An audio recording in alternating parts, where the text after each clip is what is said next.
아, 진짜 이 노망난 년 때문에 미치겠다니까. 놀라지 마세요. 이 말은 우리 며느리가 저를 흉보면서 전화 통화로 한 대화입니다. 제가 이 위기를 어떻게 지혜롭게 극복했는지 그 모든 이야기를 지금부터 들려드릴게요.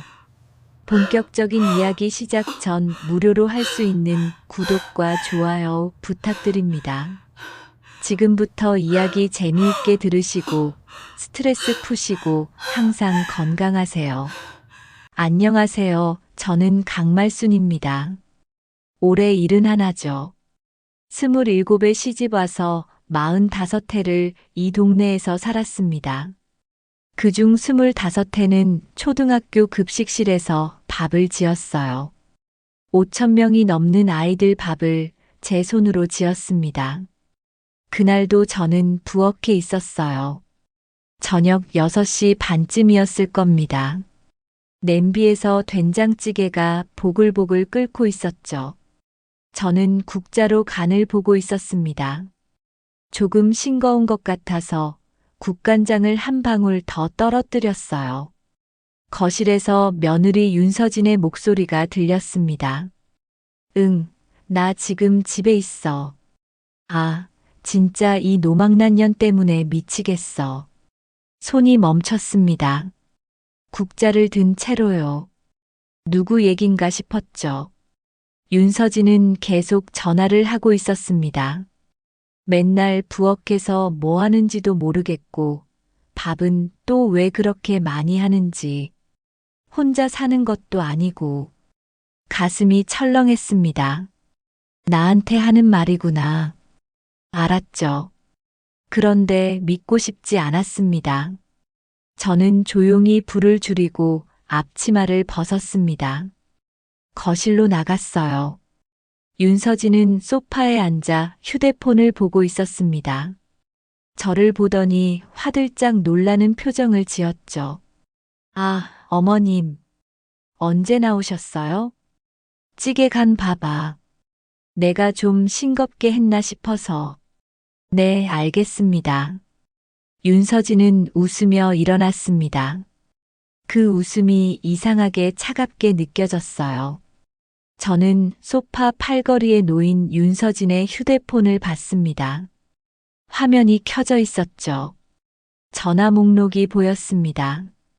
그리고 저는 봤습니다. 노망난 년. 제 이름이 그렇게 저장되어 있었습니다. 통화 시간 3분 42초. 방금 전 통화였죠. 다리에 힘이 풀렸습니다. 그 자리에 주저앉을 뻔했어요. 하지만 참았습니다. 아무 말도 하지 않았습니다. 그냥 방으로 돌아왔죠. 문을 닫고 침대에 앉았습니다. 손이 떨렸어요. 숨이 제대로 쉬어지지 않았습니다. 노망난 년, 노망난 년. 그 단어가 머릿속에서 계속 맴돌았죠. 저는 45년 동안 이 집안을 지켰습니다. 남편이 돌아가시고도 혼자 아들을 키웠어요. 윤서진이 들어왔을 때도 좋았습니다. 며느리가 생겼다는 게 기뻤죠. 손녀 유리가 태어났을 때는 얼마나 행복했는지 모릅니다. 그런데 지금 저는 노망난 년입니다. 밤새 잠을 이루지 못했습니다. 새벽 4시쯤 일어나 부엌으로 갔어요. 물을 한 잔 마시고 싶었습니다. 식탁 위에 윤서진의 노트북이 놓여 있었죠. 화면이 꺼져 있지 않았습니다.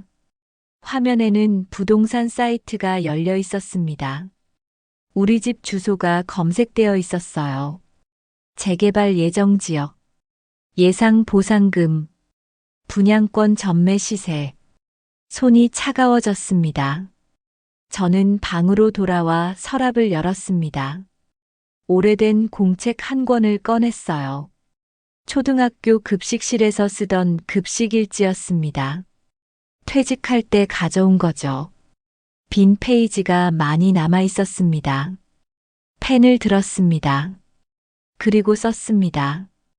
2025년 10월 15일. 윤서진 전화 통화 중 나를 노망난년이라 불렀음. 휴대폰 저장 이름도 동일. 재개발 정보 검색 중. 글씨가 떨렸습니다. 하지만 정확하게 썼어요. 그날부터 저는 기록하기 시작했습니다.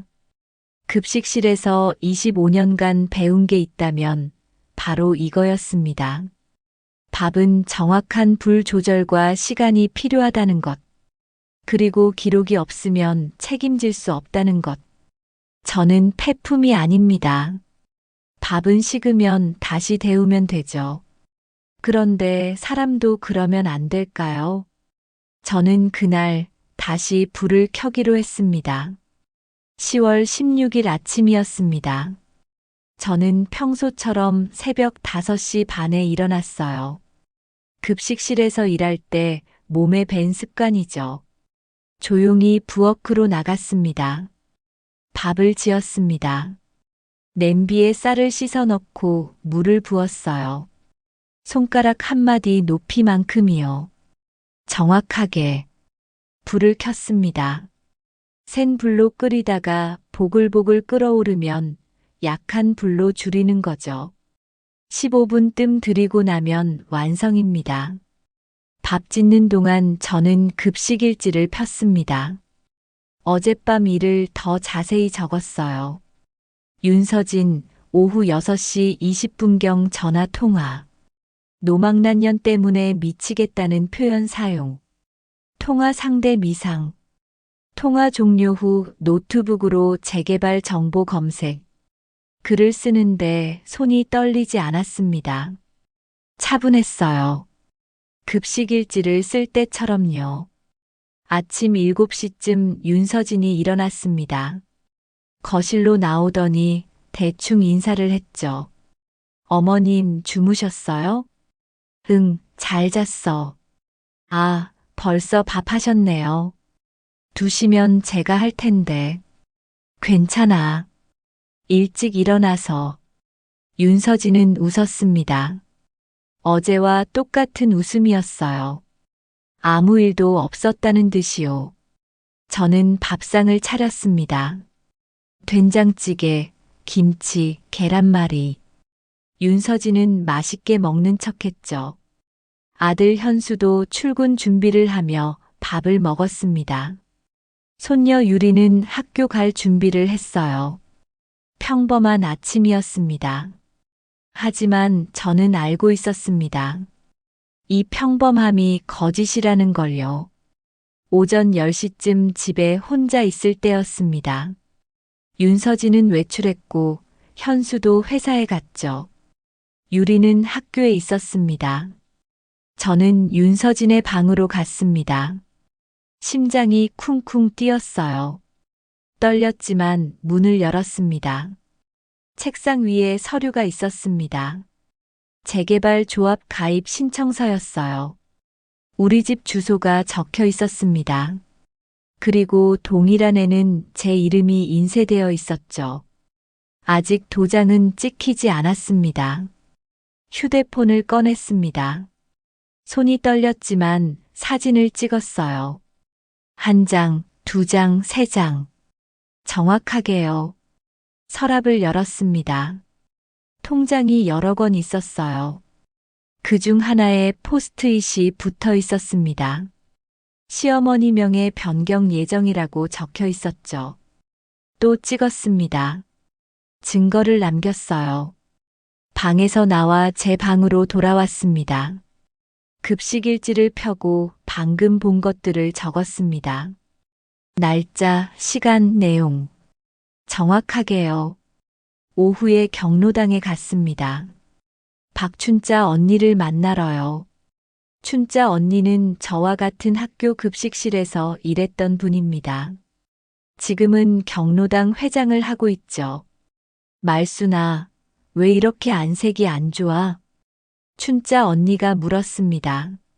저는 공책을 꺼내 보여줬어요. 어제부터 적은 기록들이요. 춘자 언니는 공책을 보더니 한숨을 쉬었습니다. 세상 참 각박하네.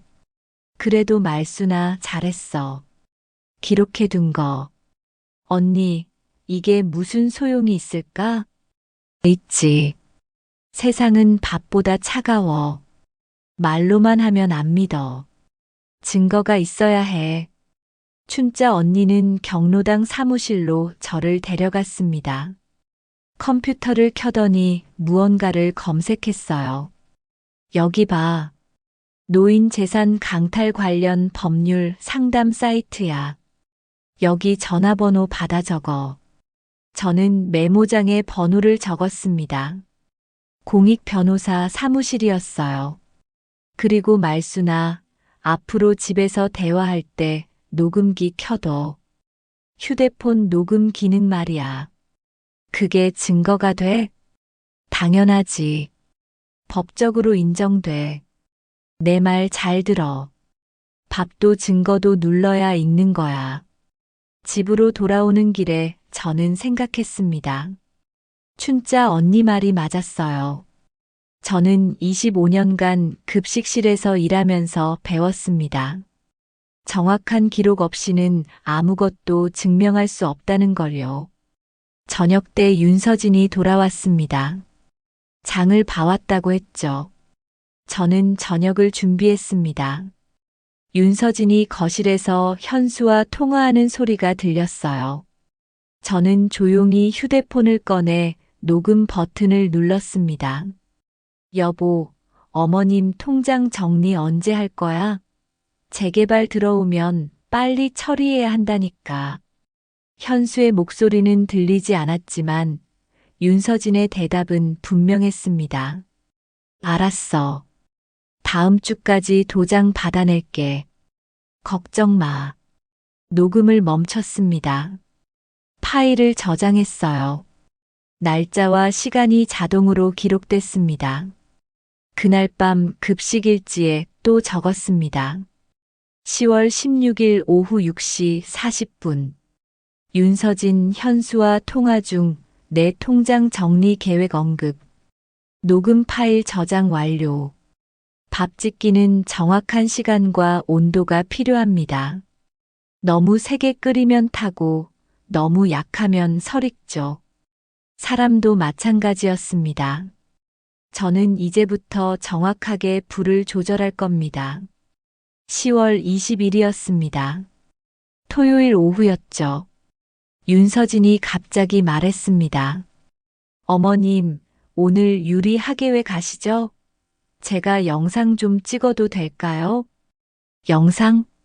네, 요즘 유행하는 육아 동영상 하나 만들어 보려고요.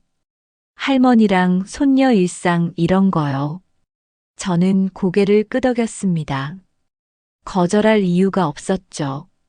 학교에 도착했습니다. 유리는 무대에서 리코더를 불고 있었어요. 윤서진은 휴대폰을 들고 저와 유리를 번갈아 찍었습니다. 어머님, 손녀 자랑 좀 해주세요. 우리 유리 참 잘하지? 그쵸. 어머님이 항상 유리 잘 봐주셔서 제가 일도 할 수 있어요. 정말 감사합니다. 윤서진은 웃었습니다. 카메라를 향해서요. 저를 향한 게 아니었습니다. 집으로 돌아오는 차 안에서였습니다. 윤서진이 말했죠. 어머님, 다음 주에 재개발 조합 설명회가 있대요. 같이 가실래요? 재개발. 네, 우리 동네 재개발 들어온다고 했잖아요. 보상금도 잘 나온대요. 그래? 네. 근데 명의자가 직접 가야 한대요. 어머님 명의니까 어머님이 가셔야죠. 저는 아무 말도 하지 않았습니다. 그저 창밖을 봤어요. 집에 도착하자마자 윤서진은 서재로 갔습니다. 저는 부엌에서 저녁 준비를 하는 척했죠. 하지만 귀를 기울이고 있었습니다. 윤서진이 전화하는 소리가 들렸어요. 네, 대리님. 다음 주 설명회 때 무조건 도장 받아낼게요. 걱정 마세요. 상대방이 누군지는 모르겠습니다. 하지만 분명한 건 윤서진이 누군가와 짜고 있다는 거였죠. 저는 휴대폰 녹음을 켰습니다. 그날 밤 현수가 퇴근했습니다. 저녁을 먹으면서 윤서진이 말했어요. 여보, 어머님한테 재개발 얘기했어. 다음 주 설명회 같이 가기로 했어. 그래, 잘 됐네. 현수는 무심하게 대답했습니다. 아들은 언제부터 이렇게 무관심해졌을까요? 저는 밥을 먹으면서 둘을 봤습니다. 윤서진은 유리에게 반찬을 집어주고 있었어요. 현수는 휴대폰만 보고 있었죠. 이 가족은 언제부터 이렇게 차가워졌을까? 식사 후 윤서진이 노트북을 들고 왔습니다. 어머님, 잠깐만 보세요. 재개발 관련 자료인데요. 화면에는 보상금 예상표가 떠 있었습니다. 우리 집 평수로 계산하면 8억 원 정도였어요. 어머님 집이니까 당연히 어머님 돈이죠. 근데 세금이랑 이것저것 빼면 손에 남는 게 별로 없대요.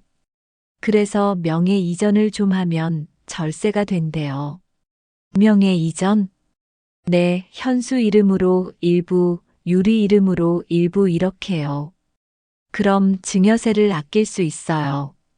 윤서진은 서류를 꺼냈습니다. 재산 증여 동의서였어요. 여기 도장만 찍으시면 돼요. 어머님한테 손해되는 거 하나도 없어요. 오히려 세금 아끼는 거니까요. 저는 서류를 받아들었습니다. 글씨가 작았어요. 돋보기를 꺼내 읽었습니다. 재산 전부에 대한 증여 동의. 전부라고요? 서진아, 이거 전부라고 되어 있는데? 아, 그건 법적 용어예요. 실제로는 일부만 이전하는 거예요. 걱정 마세요. 윤서진은 웃었습니다. 그 웃음이 너무나 자연스러웠어요. 사람이 웃을 때 제일 거짓말을 잘한다는 걸 저는 그때 알았습니다. 내가 좀 생각해 볼게. 네. 근데 어머님 다음 주까지 제출해야 해요. 기한이 있어서 급해요. 알았어. 생각 좀 해보고. 저는 서류를 들고 방으로 들어왔습니다. 문을 닫고 급식일지를 펼쳤어요. 10월 20일. 윤서진 재산증여 동의서 제출 요구. 전 재산 이전 내용 포함. 절세 명목으로 기만 시도. 글을 쓰는데 손이 떨렸습니다. 분노 때문이 아니었어요. 슬픔 때문이었죠. 저는 45년간 이 집을 지켰습니다. 남편과 함께 벽돌 한 장 한 장 쌓아 올린 집이었어요. 남편이 돌아가신 후에도 혼자 지켰습니다. 그런데 지금 며느리는 이 집을 가져가려 하고 있었습니다. 합법의 얼굴을 하고요. 다음 날 새벽 저는 춘자 언니에게 전화했습니다. 언니, 재산 증여 동의서 받았어. 뭐? 벌써? 응. 전 재산 넘기라는 내용이야. 말순아, 절대 도장 찍지 마. 절대로. 알아. 근데 언니, 나 어떻게 해야 돼? 변호사 만나. 내가 번호 준대 전화해. 지금 당장. 월요일 아침 저는 공익 변호사 사무실에 전화했습니다. 상담 예약을 잡았어요. 이틀 후였습니다. 그 이틀 동안 윤서진은 계속 물었습니다. 어머님, 서류 검토 다 하셨어요? 아직. 어머님, 내일까지 내야 해요. 알았어. 저는 답을 미뤘습니다. 시간을 벌고 있었죠. 밥을 지을 때도 시간이 필요합니다. 쌀을 불리고 물을 맞추고 불을 조절하고 급하게 하면 타거나 설익죠. 저도 지금 시간이 필요했습니다. 정확한 온도로 정확한 시간 동안 끓여야 제대로 된 밥이 나옵니다. 저는 이제 막 불을 켠 겁니다.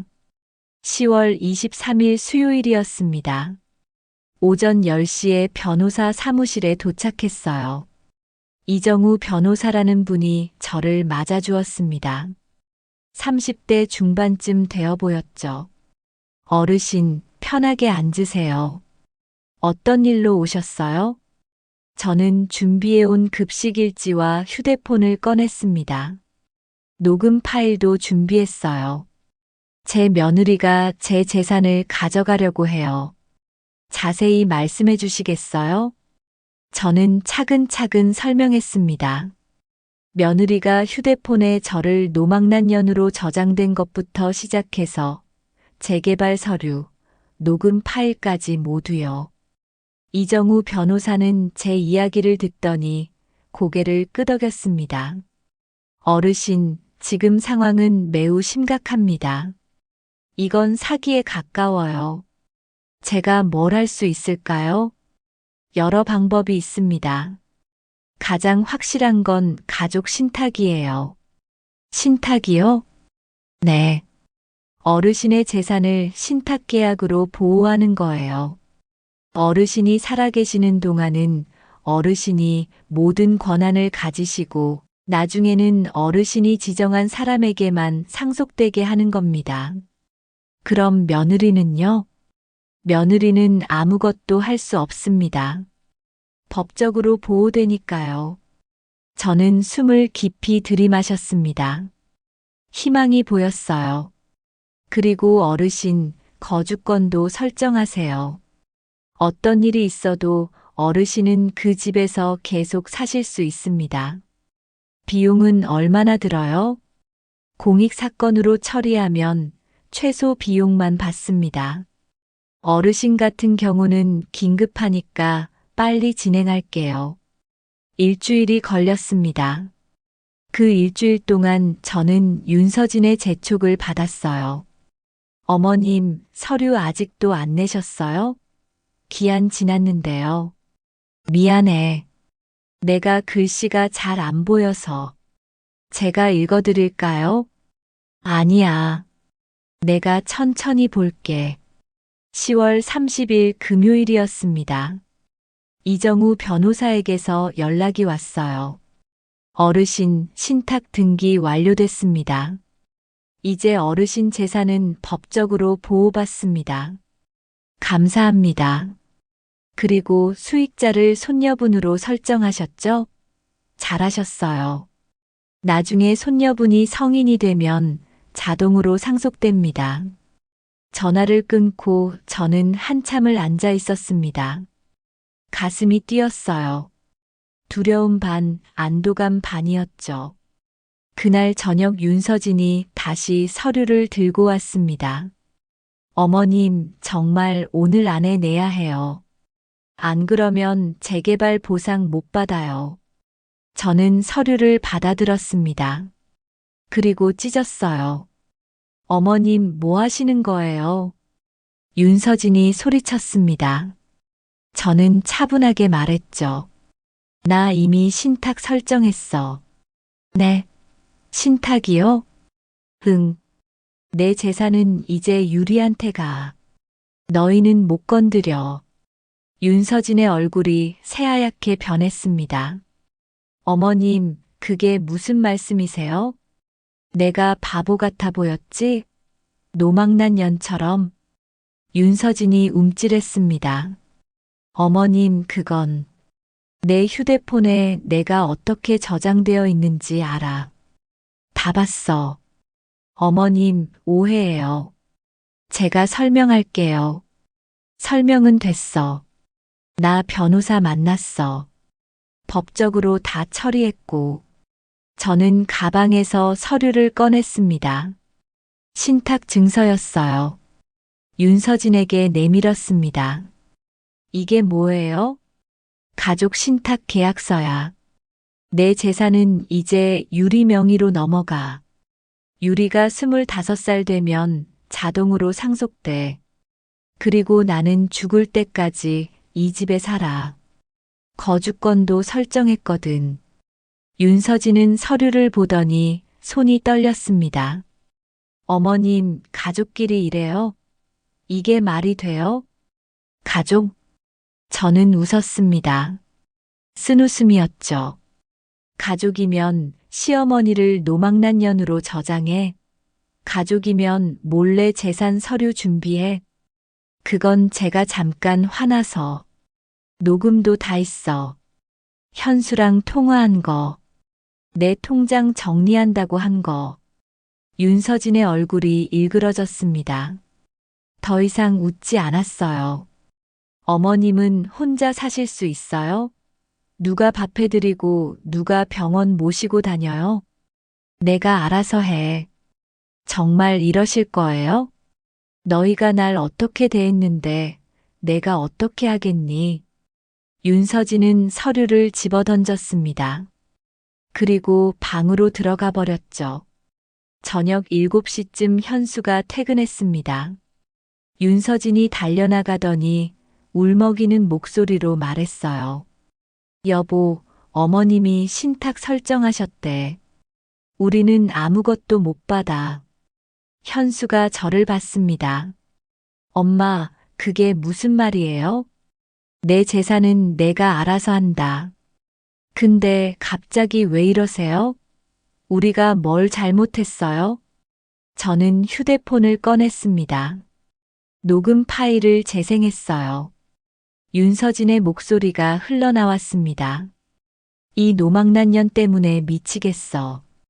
현수의 얼굴이 굳었습니다. 그리고 이것도 들어봐. 다음 파일을 재생했습니다.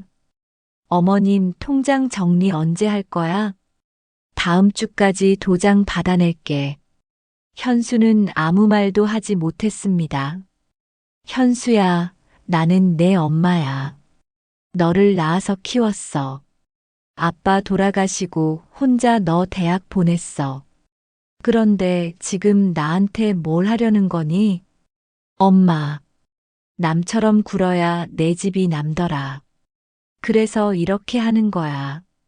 저는 방으로 들어갔습니다. 문을 닫았어요.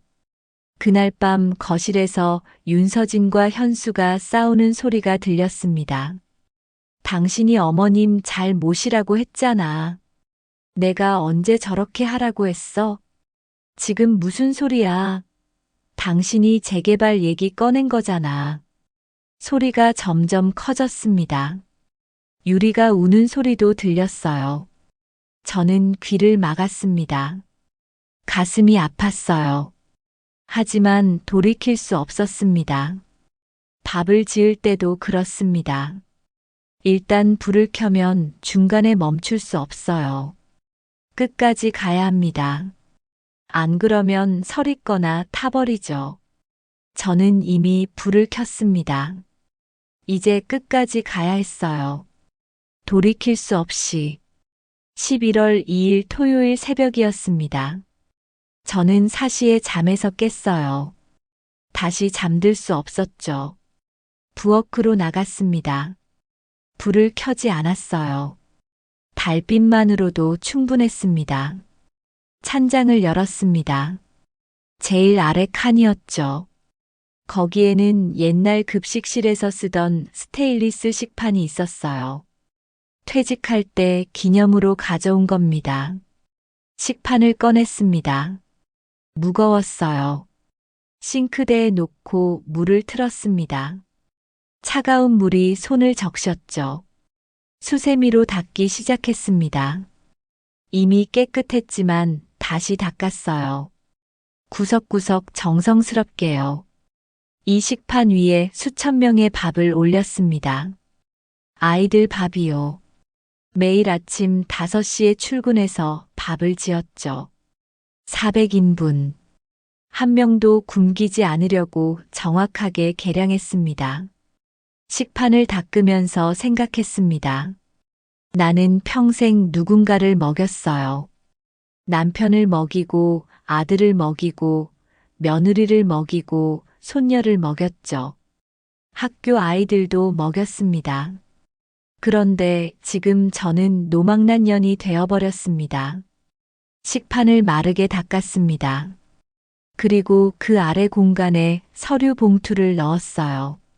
신탁 계약서 사본, 녹음 파일을 저장한 USB, 급식일지, 복사본.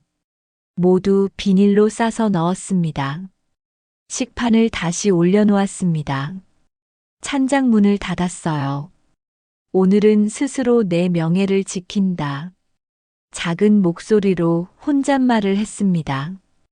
새벽 5시쯤 윤서진이 부엌으로 나왔습니다. 저를 보더니 놀라는 표정을 지었죠. 어머님, 왜 이렇게 일찍 일어나셨어요? 잠이 안 와서. 아, 네. 윤서진은 어색하게 웃었습니다. 며칠 사이 표정이 많이 변했어요. 더 이상 친절한 척하지 않았습니다. 어머님, 저 오늘 촬영 있어요. 촬영? 네, 효도 브이로그요. 시어머니랑 며느리 일상 콘텐츠. 구독자들이 좋아해요. 저는 아무 말도 하지 않았습니다. 오전 10시쯤 윤서진이 카메라를 들고 왔어요. 삼각대에 세우더니 저를 불렀습니다. 어머님, 여기 앉으세요. 제가 어머님한테 안마 해드리는 거 찍을게요. 안마? 네, 구독자들이 효도 콘텐츠 좋아하거든요. 카메라가 켜졌습니다. 빨간 불이 들어왔어요. 윤서진은 갑자기 목소리가 밝아졌습니다. 어머님, 오늘도 어깨 많이 아프시죠? 제가 안마 해드릴게요. 윤서진이 제 어깨를 주무르기 시작했습니다. 힘 조절도 못하고 아주 형식적이었어요. 어머님은 정말 대단하세요. 이 나이에도 이렇게 건강하시고 저희가 잘 모셔야죠. 카메라를 향해 웃으며 말했습니다. 저를 보며 한 말이 아니었어요. 저희 어머님은 제 멘토세요. 인생 선배님이시고요. 배울 게 정말 많으세요. 거짓말이었습니다. 다 새빨간 거짓말이었어요. 저는 카메라를 봤습니다. 빨간 불을 똑바로 봤죠. 서진아, 카메라 좀 꺼라. 네. 아직 안 끝났는데요. 윤서진이 당황한 표정을 지었습니다. 하지만 카메라를 껐어요. 왜 그러세요? 나를 이용하지 마. 이용이요? 저 그냥 브이로그 찍는 건데요. 사람들 앞에서 착한 며느리인 척 하지 말라고. 윤서진의 얼굴이 굳었습니다. 어머님, 지금 기분 나쁘시다고 이러시는 거예요? 기분? 내가 기분이 나쁠 만하지 않니? 저는 그냥 가족 일상을 찍는 건데 왜 이러세요? 가족? 저는 일어났습니다. 진짜 가족이면 시어머니 뒤에서 노망난년이라고 안 불러. 가족이면 몰래 재산 서류 준비 안 해. 그리고 가족이면 카메라 앞에서 거짓으로 웃지 않아. 윤서진은 대답하지 못했습니다. 너 구독자 몇 명이야? 2,000명이요. 그 사람들한테 내가 진짜 어떤 사람인지 보여줄까? 어머님, 녹음 파일 있잖아. 편집해서 올리면 되겠네. 윤서진의 얼굴이 새하얗게 변했습니다. 그건 안 돼요. 제 일인데요. 내 명예는, 내 존엄은. 저는 방으로 들어갔습니다. 윤서진은 따라오지 않았어요. 그날 오후 현수가 일찍 퇴근했습니다. 윤서진이 전화했나 봅니다. 엄마, 우리 좀 얘기해요. 할 말 없어. 엄마, 제발요. 서진이가 너무 힘들어해요. 서진이가 힘들어. 나는 엄마도 이해해요. 근데 엄마, 우리도 힘들어요. 유리 교육비에 대출 이자에. 그래서 내 재산을 가져가려고. 가져가는 게 아니라 같이 쓰자는 거죠. 현수야. 저는 아들을 똑바로 봤습니다. 너는 언제부터 이렇게 됐니? 내 아빠는 죽을 때까지 날 존중했어. 근데 너는 지금 뭘 하고 있니? 엄마, 나가봐. 더 이상 할 말 없어. 현수는 결국 나갔습니다. 저녁이 됐습니다. 저는 밥을 짓지 않았어요. 처음이었죠. 45년 만에 처음으로 저녁 준비를 하지 않았습니다. 윤서진이 부엌으로 왔습니다. 어머님, 저녁은요? 각자 알아서 해 먹어. 네. 나 이제 너희 밥 안 해. 윤서진은 뭐라고 말하려다가 입을 다물었습니다. 그리고 나갔어요. 저는 혼자 라면을 끓여 먹었습니다. 식탁에 혼자 앉아서요. 밤이 깊어갔습니다. 거실은 조용했어요. 윤서진과 현수는 방에 있었고 유리는 잠들었습니다. 저는 찬장을 열었습니다. 식판을 꺼냈어요. 그 아래 숨겨둔 서류를 확인했습니다. 다 있었습니다. 증거가 다 있었어요. 이제 고지야. 혼잣말을 했습니다. 밥은 다 익어가고 있었습니다. 11월 5일 화요일이었습니다. 재개발 조합 설명회가 열리는 날이었죠. 아침 9시에 저는 준비를 했습니다. 가방에 급식 일지, USB, 녹음기, 신탁 계약서를 넣었어요. 하나하나 확인했습니다. 윤서진이 거실로 나왔습니다. 어머님, 오늘 설명회 안 가시는 거 아니죠? 까지. 정말요? 윤서진의 눈이 빛났습니다. 혹시 제가 마음을 바꿨나 생각한 거겠죠? 응, 같이 가자. 네, 좋아요. 오전 10시에 동사무소 회의실에 도착했습니다. 주민들이 30명쯤 모여 있었어요. 재개발 조합 측 사람들도 와 있었습니다. 춘자 언니도 보였습니다. 저를 보더니 눈빛으로 신호를 보냈어요. 잘하고 있어라고요. 설명회가 시작됐습니다. 장영철이라는 시행사 대리가 나와서 설명했어요. 재개발이 진행되면 보상금이 지급됩니다. 하지만 명예 정리가 안 되면 절차가 복잡해집니다. 미리미리 정리하시는 게 좋습니다. 윤서진이 제 옆에 앉아 속삭였습니다. 어머님, 저 사람이 제가 말씀드린 대리님이에요. 그래서 짜고 친 거였군요. 설명이 끝나고 질의응답 시간이 됐습니다. 저는 손을 들었어요. 질문 있습니다. 네, 말씀하세요. 명의 정리를 왜 서두르라고 하시나요? 장영철이 웃으며 대답했습니다. 세금 문제 때문입니다. 미리 정리하시면 절세가 됩니다. 여러분, 이거 다 거짓말입니다.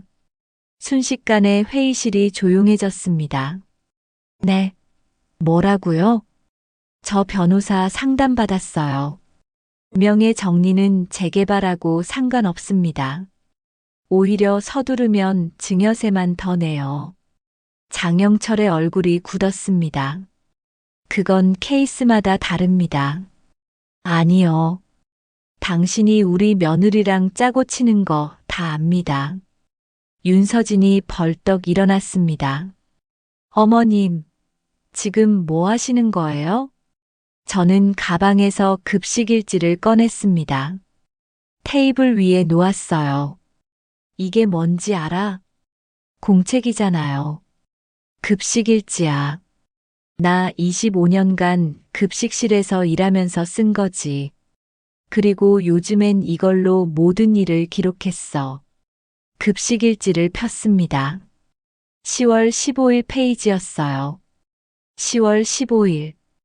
윤서진 전화통화 중 나를 노망난년이라 불렀음.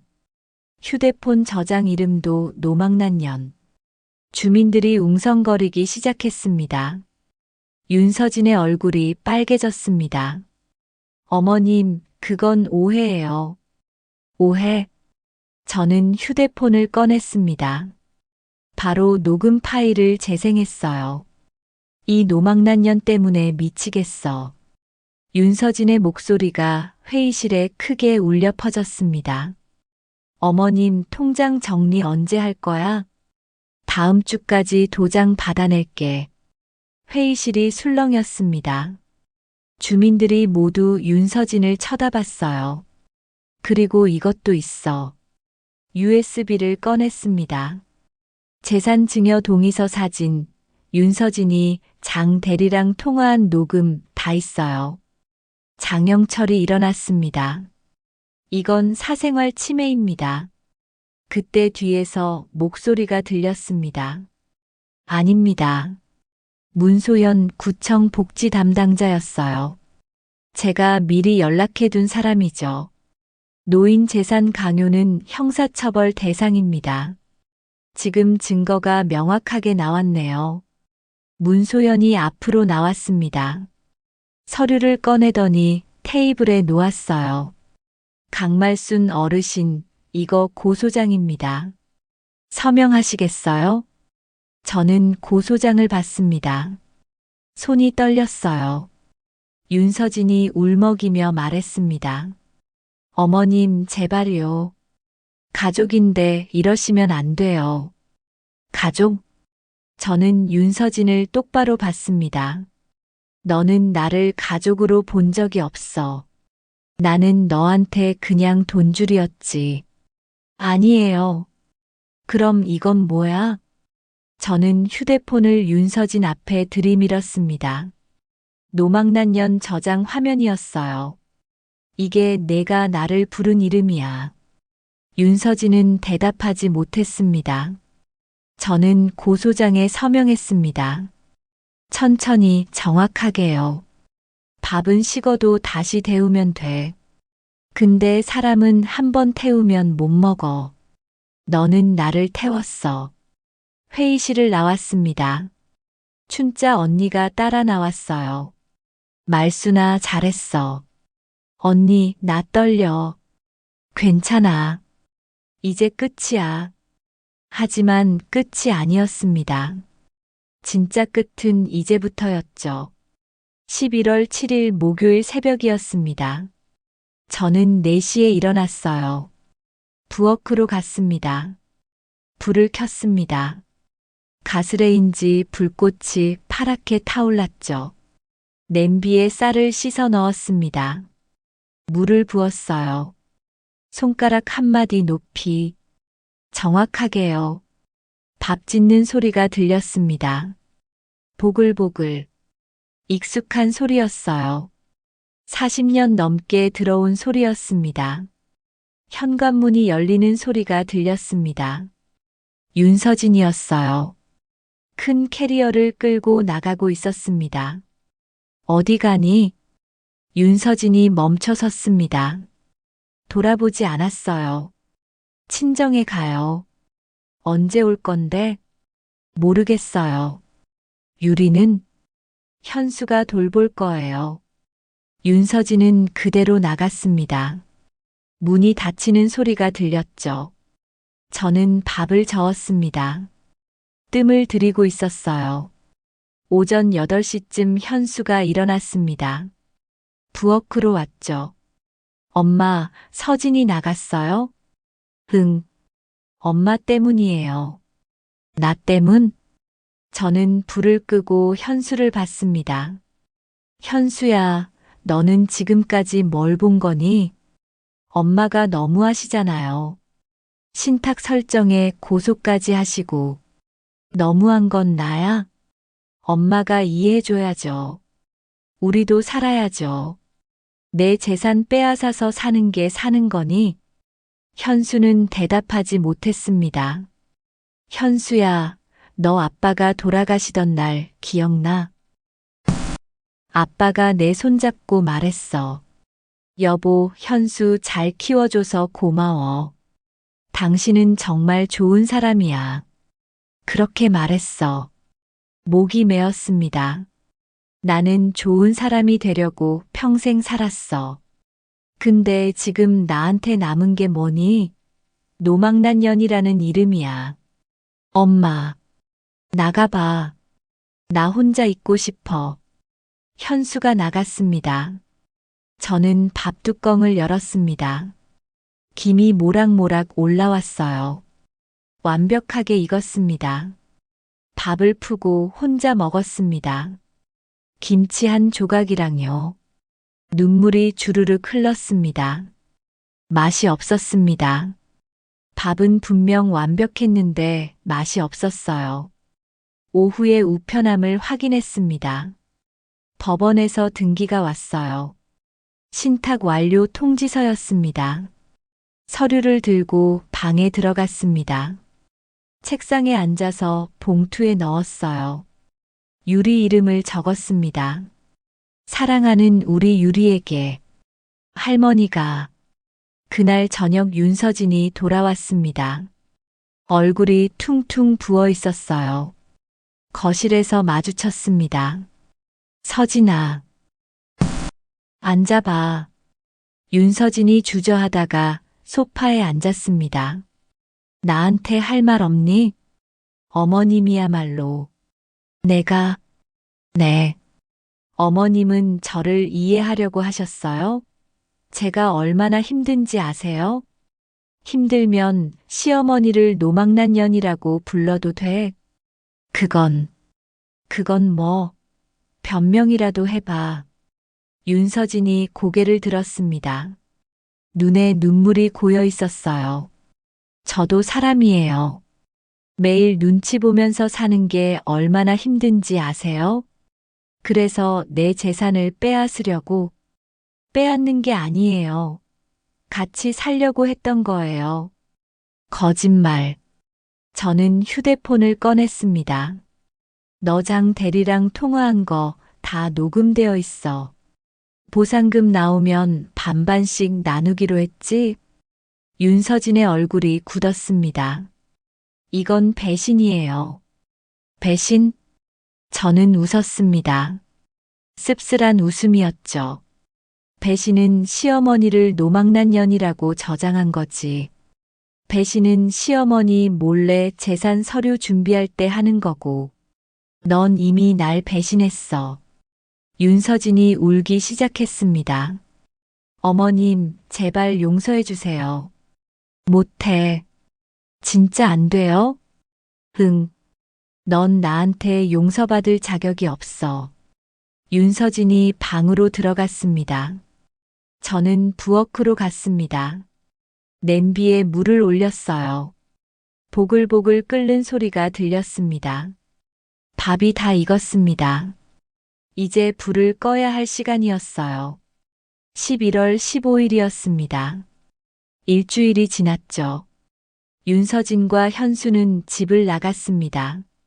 전세를 얻어서 나간 거예요. 유리는 데려갔습니다. 집이 비었습니다. 처음으로 혼자가 됐어요. 조용했습니다. 너무 조용했죠. 저는 매일 아침 5시 반에 일어났습니다. 밥을 지었어요. 혼자 먹을 밥이요. 어느 날 춘자 언니가 찾아왔습니다. 말순아, 밥은 먹고 있어? 먹지. 혼자 있으니까 어째? 괜찮아. 거짓말이었습니다. 괜찮지 않았어요. 밤마다 울었습니다. 베개를 껴안고 소리 없이 울었죠. 유리가 보고 싶었습니다. 손녀가 너무 보고 싶었어요. 11월 20일이었습니다. 춘자 언니가 전화했습니다. 말순아, 내일 무료 급식소 봉사 갈 건데 같이 갈래? 급식소? 응. 동네 경로당에서 운영하는 데야. 거기서 어르신들 밥 해드리는 거지. 내가 가도 돼? 당연하지. 말순이 내가 제일 밥을 잘 짓잖아. 다음 날 저는 급식소에 갔습니다. 작은 공간이었어요. 하지만 따뜻했습니다. 앞치마를 두르고 부엌에 섰습니다. 오랜만이었죠. 큰 솥에 쌀을 씻었어요. 물을 부었습니다. 손이 기억하고 있었습니다. 50인분 밥 짓는 법을요. 불을 켰습니다. 보글보글 끓는 소리가 들렸어요. 말순 씨, 국은 제가 끓일게요. 옆에서 자원봉사자가 말했습니다. 아니요, 제가 할게요. 된장국을 끓였습니다. 감자, 애호박, 두부를 넣었어요. 거기다 멸치 육수로 깊은 맛을 냈습니다. 점심시간이 됐습니다. 어르신들이 오셨어요. 한 분 한 분 정성껏 밥을 담아드렸습니다. 와, 오늘 밥 진짜 맛있네. 국물도 끝내줘요. 오늘 밥 누가 하신 거예요? 저기 새로 오신 분이요. 어르신들이 웃으며 드셨습니다. 그 모습을 보는데 가슴이 따뜻해졌어요. 아, 이거였지. 바로 이 느낌이었습니다. 누군가를 배불리 먹이는 기쁨이요. 그날부터 저는 매주 화요일과 목요일에 급식소에 갔습니다. 밥을 지었어요. 어르신들을 위해서요. 12월 첫째 주였습니다. 휴대폰이 울렸어요. 유리였습니다. 영상통화였죠. 할머니, 유리야. 화면 속 유리가 웃고 있었습니다. 할머니, 보고 싶었어요. 나도 보고 싶었어. 할머니, 저 새 학교 잘 다니고 있어요. 그래. 친구들은 사귀었어? 네. 3명이나 생겼어요. 기특하네. 우리 유리. 할머니, 밥은 먹고 계세요? 응, 먹지.